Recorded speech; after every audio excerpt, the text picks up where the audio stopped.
c'est devenu un balai aérien habituel. Aux premières heures de l'aube, le Mont Saint-Michel se réveille avec un bruit d'hélicoptère.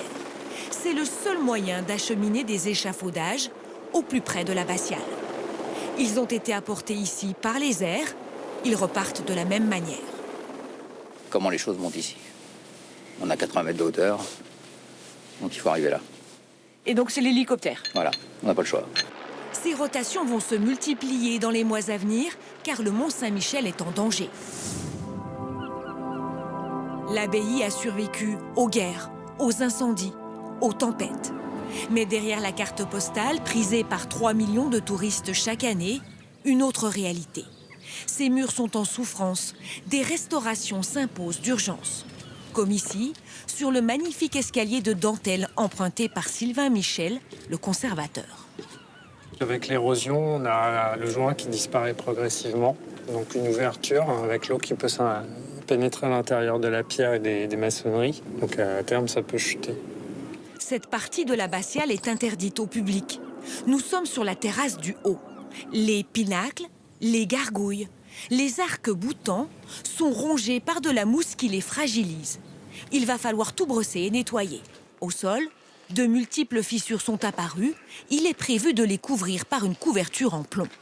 La conséquence de ces infiltrations, la voici, à l'intérieur de l'abbatiale, en dessous des fissures, les murs sont devenus verts.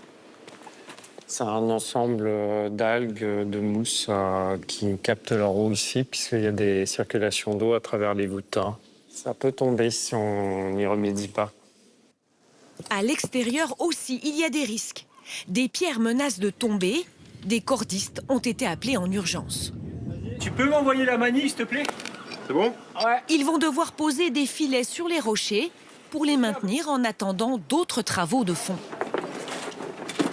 On met en place un accès pour intervenir après par la suite. Commencer à faire des petits travaux de maçonnerie. Au total, des travaux importants qui auront un coût pour l'État. Une 50aine de millions sur 10 ans. Mais par contre, vous voyez un rythme qui doit s'accélérer. Parce qu'aujourd'hui, effectivement, les dégâts sur le monument et les agressions qu'il subit sont en train de s'accélérer. Parce qu'il y a urgence, cette petite chapelle méconnue, située au pied du mont, et donc très proche des assauts de la mer, sera aussi restaurée. Mais cette fois grâce à un appel aux dons. Ses vitraux seront changés, ses murs complètement nettoyés et sa statue aussi. Vous voyez, vous avez la statue de Saint-Aubert. Saint-Aubert, c'est l'évêque d'Avranches qui a eu la vision de créer le Mont Saint-Michel. Elle va être totalement nettoyée, elle va retrouver son éclat. L'intérieur aussi retrouvera une seconde jeunesse.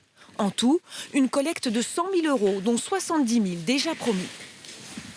Les visiteurs ne savent pas forcément qu'il y a cette chapelle.